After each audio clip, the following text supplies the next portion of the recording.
নমস্কার। ভিএসকে দক্ষিণবঙ্গে আপনাদের আবার একবার স্বাগত। আজকে আমাদের সঙ্গে রয়েছেন যাদবপুর ইউনিভার্সিটির দুজন। একজন হচ্ছেন প্রাক্তনী, আরেকজন বর্তমান। প্রাক্তনী যিনি আমাদের সুদীপ্ত গুহদা, ওনাকে আপনারা অনেকেই চেনেন। উনি টিভি প্যানেলের খুব পরিচিত মুখ। ওনাকে দেখে থাকবেন, ওনার কথা শুনে থাকবেন হয়তো আগে। আর আরেকজন যিনি এখনকার প্রজন্ম, মানে এখনকার প্রজন্ম বললে ভুল, এখনকার স্টুডেন্ট। ও হচ্ছে নিখিল নিখিল দাস। হচ্ছে যাদবপুর ইউনিভার্সিটির ইঞ্জিনিয়ারিং ডিপার্টমেন্ট থেকে, এবং যাদবপুরের এবিভিপির ইউনিট প্রেসিডেন্ট।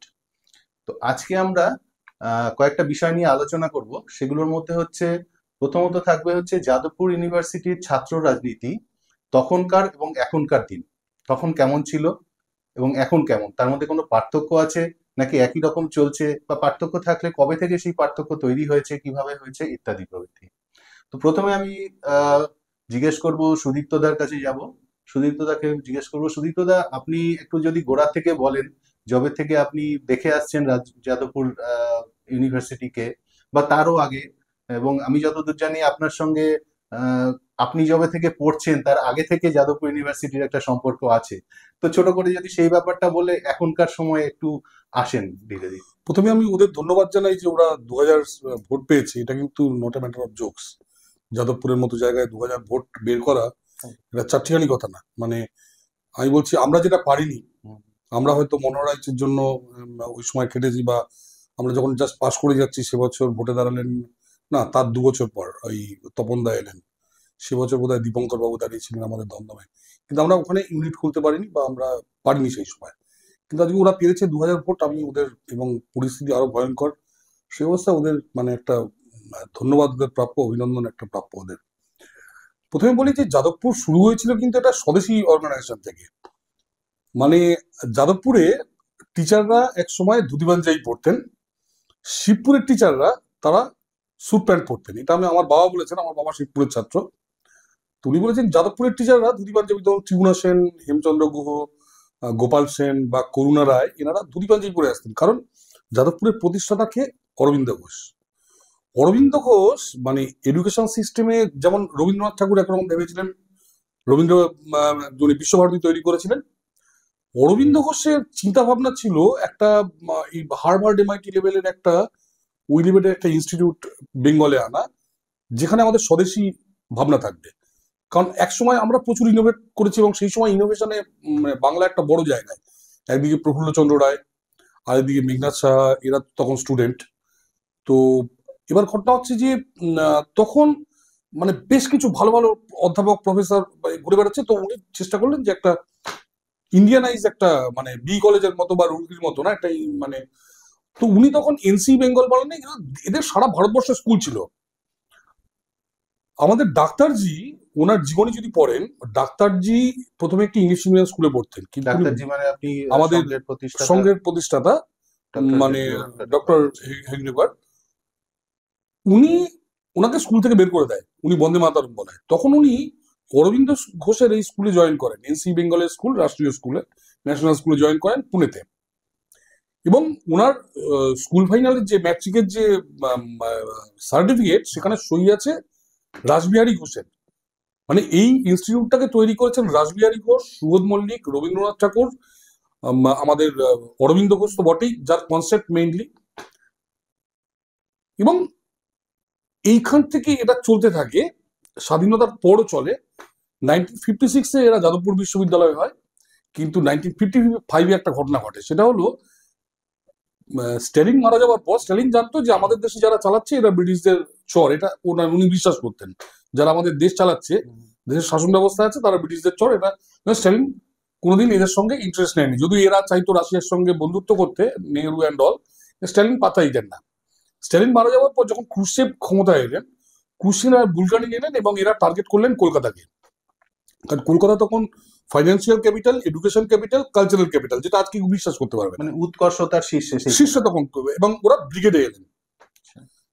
ব্রিগেডে বিধান রায় নেহেরুর সঙ্গে ওরা মিটিং করলেন, এবং ওরা কেজিবি ঠিক করলো যে 3টে জায়গা টার্গেট করবে। একটা education sector, second cultural sector, third হচ্ছে মিডিয়া। এডুকেশন সেক্টরে প্রথম ওরা টার্গেট করে যাদবপুর বিশ্ববিদ্যালয়কে, কারণ ক্যালকাটা ইউনিভার্সিটি অনেক বড়, যাদবপুর ইউনিভার্সিটি ছোট জায়গা। আস্তে আস্তে নিজেদের লোক ঢোকানো শুরু করে। তো দেখলো যে এটা সময় লাগবে অনেকদিন। তো তখন 70 সালে এই আপনি বললেন আমার পরিবারের সঙ্গে আমার ঠাকুরদা ছিলেন এনসি বেঙ্গলের ময়মনসিংহ স্কুলের টিচার, এবং দ্বিতীয় যে vice chancellor doctor Hemchandra Guha, উনি আমার বাবার জ্যাঠতো দাদা। তো হেমচন্দ্র গুহ যে সাকসেসর গোপালচন্দ্র সেন, ওনার যেদিন লাস্ট রিটায়ারমেন্টের দিন, সেদিন ওনাকে খুন করে দেওয়া হলো। এবং দুর্ভাগ্যের বিষয় যে যে লোকটা খুন করলো তারপর ওই ফ্যামিলিটা প্রায় শেষ হয়ে গেল, গোপাল সেনের ফ্যামিলি দারিদ্র এটসেট্রা শেষ হয়ে গেল। আর যে খুন করলো সে লিবার পার্টি টার্টি ইন্টারন্যাশনাল কমিউনিস্টদের তো ইন্টারন্যাশনাল নেটওয়ার্ক, সে কানাডায় চলে গেল। কিন্তু সে রেগুলার যোগাযোগ রাখতো আমাদের এখানকার বড় বড় সংবাদপত্রের সঙ্গে, এখানকার যারা ক্ষমতায় ছিল তাদের সঙ্গে। 6 বালিগঞ্জ প্লেসের সামনে যে রাস্তাটা, সেই রাস্তাটা তার বাবার নামে, ওই খুনি যে, সেই খুনির বাবার নামে। হুয়ারাস গোপাল সেনের নামে কোনো রাস্তা নেই। দ্যাট ইজ দ্য মানে unfortunate part of our Bengal politics. মানে গত 50 বছর আমরা কি করে চলেছি। কেন আজকে আমাদের ছেলেমেয়েরা পড়াশোনা করতে কোটায় যায়, কেন আমাদের ছেলেমেয়েরা পড়াশোনা করতে বোম্বে যায়, হায়দ্রাবাদ যায়, দিল্লি যায়, কেন পশ্চিমবঙ্গের শিক্ষা ব্যবস্থা শেষ হয়ে গেছে, এটা হলো তার শুরু। 77-এ ক্ষমতায় আসে, তখনও প্রচুর জাতীয়তাবাদী লোক, আমরাও বহু ভালো ভালো টিচার পেয়েছি, মানে ডক্টর জ্যোতিষ সেনগুপ্ত, কল্যাণময় ঘোষ, দুর্দান্ত, মানে ভোলানাথ ঘোষ ওয়ার্ল্ড ফেমাস লোক সব যাদবপুরে ছিলেন। তো ওরা দেখলো যে আস্তে আস্তে একজন টিচার রিটায়ার করছে, তার বদলে একজন করে নিজেদের লোক ঢোকাচ্ছে। এর মধ্যে 1990-তে এসএফআই যা করতো, 80s একটি ছেলে যে নন গেট দুবার, যাকে টিভিতে আপনারা মাঝে মাঝে দেখতে পাবেন, দুবার নন গেটে মাস্টার্স ডিগ্রি করেছে, তাকে ঢোকানো হলো অ্যাজ এ টিচার। ঢোকার পর একদম জাল দিয়ে এমন ভাবে আটকে দিল যে 90-র পর টিচাররা একদম আলিমুদ্দিনের বাইরে কাউকে আমরা ঢুকতে দেবো না, আলিমুদ্দিনের রেকমেন্ডেশন ছাড়া। এবং যেটা 90 আগে একটা জাতীয়তাবাদীদের একটা ইনস্টিটিউট ছিল, সেটা আজকে দেশদ্রোহীদের একটা ইনস্টিটিউটে পরিণত হয়েছে। যে কলকাতায় যে বড় একটা ব্রিজ ভেঙেছে পোস্তায় আপনাদের সামনেই, ওটা ভেঙেছে যাদবপুরের একজন টিচার। কিন্তু যেহেতু তদন্ত হয়নি, সেহেতু সে ধরা পড়েনি। আমি নাম করে বলছি, আমার এগেনস্টে উনি যদি কোর্টে যান, মানে যদি যাদবপুর বিশ্ববিদ্যালয়ের কোর্টে যায়, আমি কোর্টে গিয়ে প্রমাণ দিয়ে দেবো। এবার ঘটনা হচ্ছে যে এইভাবে এই এবার ছাত্ররা কেন, আজকে দেখুন 2000 ছাত্র ভোট দিয়েছে নিখিলদের, কিন্তু তারা কেউ বেরিয়ে আসতে পারছে না। কেন বেরিয়ে আসতে পারছে না? যদি ওরা বেরিয়ে আসে, কালকে ওদের ফেল করিয়ে দেবে, কালকে ওদের মাস্টার্স ডিগ্রি থিসিসটাকে অ্যাকসেপ্ট করবে না, পিএইচডি থিসিস অ্যাকসেপ্ট করবে না, মানে ওদের কেরিয়ারটাকে শেষ করে দেবে। যে জন্য ভয় এরা বেরিয়ে আসতে পারছে না। এর মধ্যে এটা হলো ট্রান্সফরমেশন। মানে অরবিন্দ ঘোষের স্বপ্নকে, রবীন্দ্রনাথ ঠাকুরের স্বপ্নকে কিভাবে শেষ করে দেওয়া হলো মাত্র কয়েক বছরের মধ্যে, কয়েক দশকের মধ্যে, এটা তার একটা ছোট করে গল্প। এবং তারপর নিখিল বলুক আজকে কেমন ভাবে চলছে, মানে ওদের অভিজ্ঞতাটা এবং ওদের যে লড়াই, আমি সত্যি আমি এটা এটা আমি ওদের মানে মানে ভয়ঙ্কর রকম ভাবে ওদের আমি মানে মানে ধন্যবাদ দিই এবং অভিনন্দন জানাচ্ছি, কারণ এটা খুব সহজ কাজ না। খুব সহজ, বিশেষ করে ও যে এক্সপোজড হয়ে কাজটা করছে, খুব সহজ কাজ না। তো যাই হোক, এবার ওর থেকে শুনি আজকে কেমন ভাবে চলছে। সেটাই আমরা ওর কাছে আসবো অবশ্যই। সেটা হচ্ছে যে এখন উনি সুদীপ্ত দা যেটা বললেন যে কোন মানে ব্যাকগ্রাউন্ডটা কি ছিল এক সময়, আর সেখান থেকে এই মুহূর্তে তার ব্যাকগ্রাউন্ডটা কি, সেটা যদি একটু বলেন। এই মুহূর্তে ক্যাম্পাসে দাঁড়িয়ে জাতীয়তাবাদী যত ছাত্রছাত্রী আছে, ওরা নিজেকে জাতীয়তাবাদী বলতে পারে না। ইভেন বন্দে মাতরম, ভারত মাতা কি জয়, এই স্লোগান যদি দেওয়া হয় না, সেটা টার্গেট হয়ে যায় যে তো আরএসএস বিজেপির ছাত্র, তো এদেরকে পুরো সেপারেট করে দাও। মেনলি আর্টস ফ্যাকাল্টিতে কি হয়, যদি জাতীয়তাবাদী লিঙ্ক আপ আছে, জাতীয়তাবাদী ছাত্রছাত্রীর সাথে পরিচয় আছে, শুধু পরিচয় আছে, সে সদস্য নয়, যদি এরকম ছেলে থাকে, আমাদেরই একজন সদস্য ছিল যে এই খবর পাওয়ার পরে তাকে পুরো এক ঘরে করে দেওয়া হয়। ক্লাস নোট হচ্ছে তাকে দেওয়া হতো না, যেহেতু ক্লাস মিস করতো। ক্লাস হলে তাকে পুরো সেপারেট, একদম তাকে ফিল করানো হতো যে তুমি আমাদের লোক নও, তো তুমি আমাদের সাথে বসতে পারবে না। আমাদের বেশ কয়েকটা ছেলে আছে যারা হচ্ছে পিএইচডি, মানে নেট সেট পাস করার পরে যাদবপুরে পিএইচডি পায়নি। এরকম প্রচুর ছেলেগুলো আছে যাদবপুরে, যারা জাতীয়তাবাদী চিন্তা ভাবনার সাথে বিশ্বাস করে বা আমাদের সাথে যুক্ত আছে বলে তারা কোনো সুযোগ সুবিধা পাচ্ছে না। আর ক্যাম্পাসে লাস্ট আমরা গত 2 বছর সংসদীয় করতে পেরেছি অনেক প্রতিকূলতার মধ্যে দিয়ে। আমরা ক্যাম্পাসে যে কোনো দিন যদি ফ্ল্যাগ লাগাই, সেই ফ্ল্যাগ 1 ঘন্টার মধ্যে সঙ্গে সঙ্গে মানে জ্বালিয়ে দেয় আমাদের চোখের সামনে। যে কোনো পোস্টার সঙ্গে সঙ্গে ছেড়ে দেয়, মানে এরকম কেস হয়, সামনেই জ্বালাচ্ছে, আমি দেখতে পাচ্ছি আমার পোস্টার বা আমার ফ্ল্যাগটা জ্বালাচ্ছে, আমি কিছু বলতে পারবো না, ঠিক দুটো ছেলে বা তিনটে ছেলে জ্বালাচ্ছে, তার সামনে ব্যারিকেড করে আছে 4-5 জন ছাত্রী। মানে ওদেরকে কিছু বলতে গেলেই হচ্ছে আমাকে তাদেরকে টপকে যেতে হবে। তো সেখানে একটা ওই মোলেস্টেশন বা এই টাইপের মনস্টেশন হচ্ছে কেস কেস যেটা, দেওয়ার জন্য হচ্ছে এটা পুরো রেডি করা থাকে, এটা এ হচ্ছে অনেক পুরনো প্রি খেলা। প্ল্যান্ড।